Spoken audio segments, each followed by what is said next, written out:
2명을 제외하고는 전멸을 해버립니다.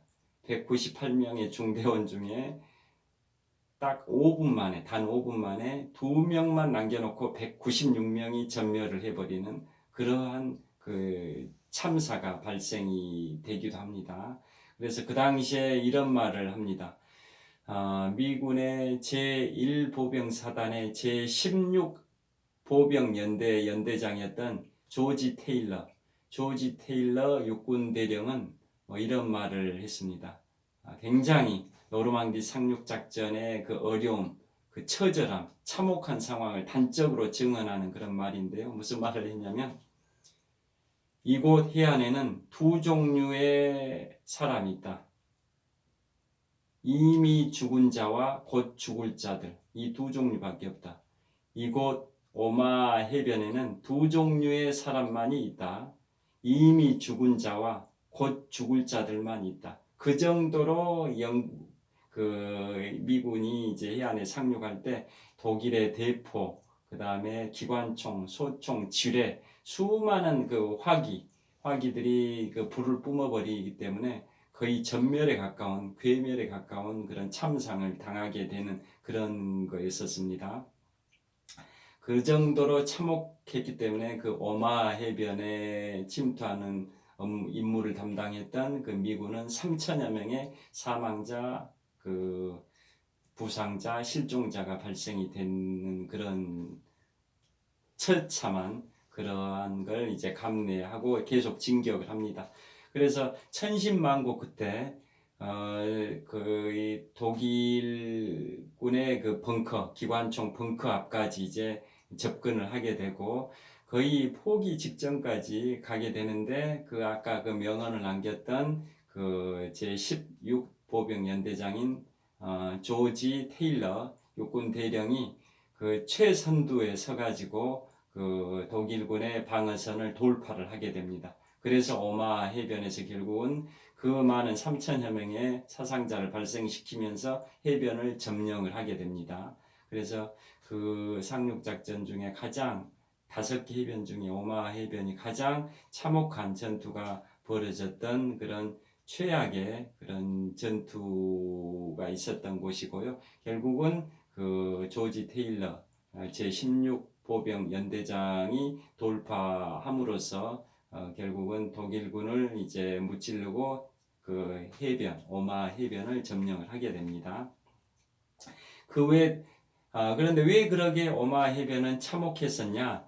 그 함포 사격, 그러니까 그 연합군의 배에서 군함에서 그 독일군 그 기관총이나 대포 진지를 향해서 대포를 많이 쏘아야 되는데 즉 함에서 사격하는 거 함포 사격이라고 하지 않습니까? 함포 사격을 많이 했었고 또 연합군의 폭격기들이 그 해안 진지 포대를 향해서 독일군의 포대 기관총 그 진지 벙커를 향해서 엄청난 폭격을 했음에도 불구하고 기상 여건이 안 좋다 보니까 제대로 맞은 게 거의 없었답니다. 대부분 그 명중시키지 못하고 비껴나가 버렸답니다. 그리고 공수부대가 거기 침투했을 때도 그 제대로 된 위치에 침투를 못 해가지고 독일군의 그 진지를 파괴하는 게 쉽지가 않았었답니다. 그래서 오마 해변에서는 연합군의 희생자가 미군 희생자가 3천여 명이 발생해 버렸는데요. 그에 반해서 유타 해변 역시 미군이 담당을 했다고 말씀드렸는데 유타 해변에서는 왜 197명의 사상자만 발생됐냐면 먼저 공수부대들이 그 독일군의 후방에 낙하산을 타고 침투해가지고 대포, 기관총 진지들을 다 파괴를 시켰었습니다. 파괴를 시켰고 함포 사격이나 연합군의 그 독일군 진지에 대한 함포 사격이나 폭격기들의 그런 공중 폭격도 상당 부분 유효하게 명중을 시켰었답니다. 그래서 197명이라는 비교적 적은 희생만 초래한 상태에서 그 유타 해변을 점령을 하게 됩니다. 그리고 이제 유타 해변 관련해 가지고는 이런 게 있습니다. 아까 영어 그 오마 해변 관련해서는 영화 라이언 일병 구하기를 연상해 보시라고 말씀드렸는데요. 유타 해변 관련해서는 미국의 드라마 미드죠. 미국 드라마 밴드 오브 브러더스가 있습니다. 밴드 오브 브러더스의 미국 육군의 공수부대 그 이지 중대가 나옵니다. 이지 중대 미 육군 공수사단의 이지 중대가 나오는데요. 실제 그 드라마 안에서 그 유타 해변이 나옵니다. 유타 해변.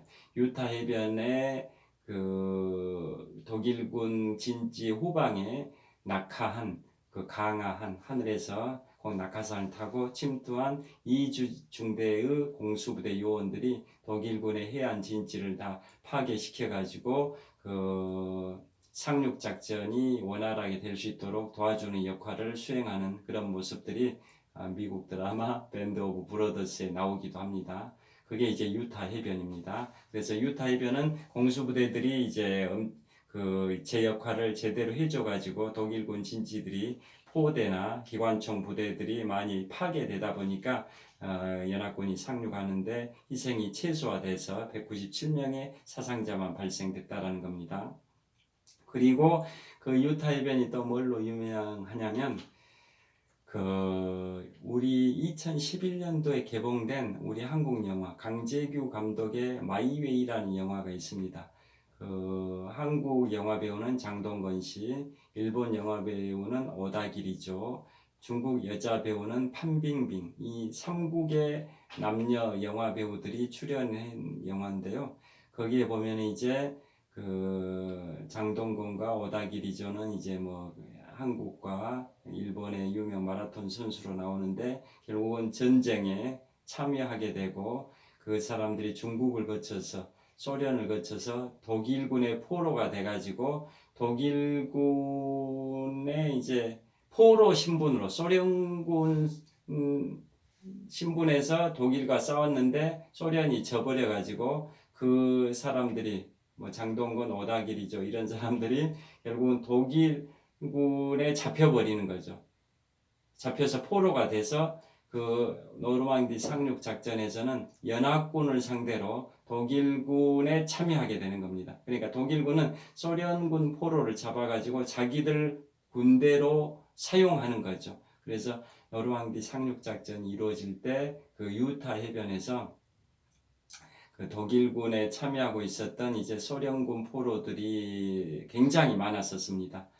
그래서 그 유타 해변을 지키고 있던 독일군에는 소련군 포로들이 독일군에 참여하고 있었고 그 중에 한 사람이 한국인도 있었습니다. 실화입니다. 실화. 한국인 동양계 이제 독일군 해가지고 한국인도 거기에 독일군에 참여하고 있었다가 미군이 거기 유타 해변을 이제 점령하자 그 포로가 돼버립니다. 그러니까 독일군으로 참여하고 있던 그 한국 사람이 이제 미국한테 패전함으로써 미국의 포로가 돼버리는 셈입니다.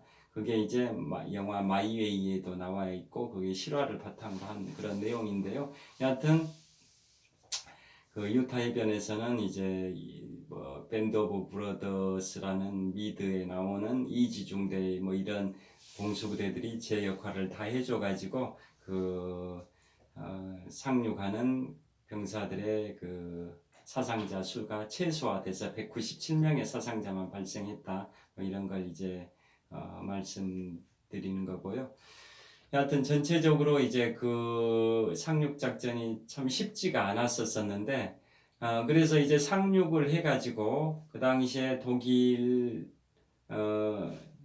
1944년 6월 6일에 결행된 그 노르망디 상륙 작전이 성공을 했고 그래서 완전하게 노르망디 지역에서 연합군이 교두보를 확실하게 확보한 날짜가 6월 30일입니다. 그래서 6월 6일부터 시작된 상륙 작전이 결국 6월 30일 날 성공을 하게 됐으니까 최종적으로 교두보를 확보했으니까 노르망디에서 그래서 25일간 진행됐던 상륙 작전이라고 보시면 되고 그로부터 이제 2달 정도가 지난 8월 25일에는 프랑스를 이제 되찾게 되는 거고 그 다음에 이듬해인 1945년 4월 30일 날 독일이 이제 패망해 가는 그런 상황에서 독일의 히틀러가 1945년 4월 30일에 권총 자살을 하게 되고 독일은 5월 8일 날 연합군에 이제 항복하게 되는 그러한 일련의 이제 과정이 있는데요.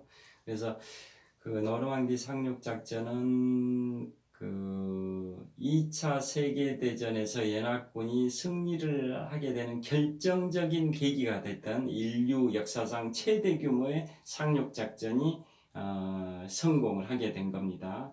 그리고 아까 말씀드린 것처럼 4년 동안 독일에 점령하여 있던 유럽 대륙을 이제 해방시키는 기념비적인 상륙 작전으로 역사에 길이 남아있는 상륙 작전이기도 하고요. 그로부터 이제 한 6년 후에 우리 대한민국에서 1950년 6.25 한국전쟁이 발발됐을 때 인천 상륙작전이 메가더 장군에 의해서 결행이 되는데 그게 바로 아이젠하워 유럽군 총사령관에 의해서 그 성공했던 노르망디 상륙작전을 일종의 벤치마킹해서 6년의 세월이 지난 1950년도에 인천 상륙작전이 이제 이루어지게 되는 겁니다.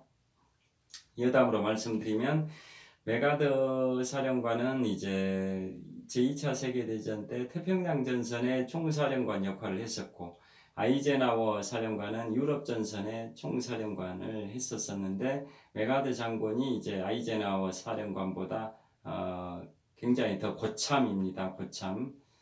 고참인데 나중에 메가더 장군은 이제 6.25 한국전쟁 그 1.45 때 당시에 중국까지 그 진격해 가자라고 했고 중국에다 원자폭탄을 떨어뜨리자 뭐 이렇게 제안도 했지만은 그 당시에 트루만 대통령이 반대해 가지고 그게 좌절됐고 왜냐 그 중국에다 원자폭탄을 떨어뜨리면 제3차 세계대전이 일어나기 때문에 안 된다라는 게 미국 대통령 트루만의 입장이어 가지고 메가더 장군은 결국은 경질이 되면서 노병은 죽지 않는다. 다만 사라질 뿐이다라는 명언을 남기고 사라지셨고 반면에 아이젠하워 유럽군 총사령관은 그 나중에 1953년 초부터 1961년 초까지 8년 동안 미국의 대통령까지 하게 됩니다.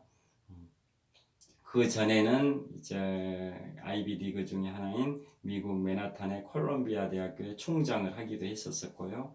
아이젠하워 대통령은 사령관은 결국 유럽군 총사령관으로서 위대한 업적을 남겼기 때문에 그 뒤로 아이비 리그 중에 하나인 콜롬비아 대학의 총장했고 또 1953년 초부터 1961년 초까지는 8년 동안 미국의 대통령을 2번씩이나 하는 그런 그 영광을 누리게 됐다고 보시면 될 것 같고요.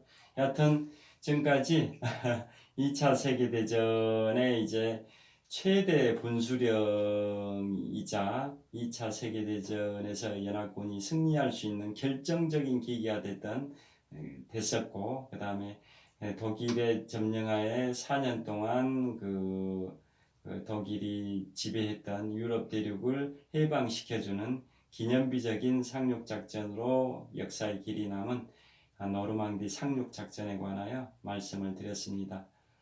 다음 시간에는 이제 태평양 전선에서 미국이 일본을 상대로 이겼던 또 하나의 전투 1942년도에는 이제 미드웨이 해전이 있었는데요. 1945년 2월부터 3월까지 있었던 이오지마 전투가 있습니다. 그 이오지마 전투에 관해서 다음 시간에 말씀을 드리도록 하겠습니다. 오늘 제2차 세계대전과 원자폭탄 제5부 노르망디 상륙작전에 관하여 시청해 주셔서 감사합니다. 지금까지 독서하는 마라토너 박종필이었습니다. 감사합니다.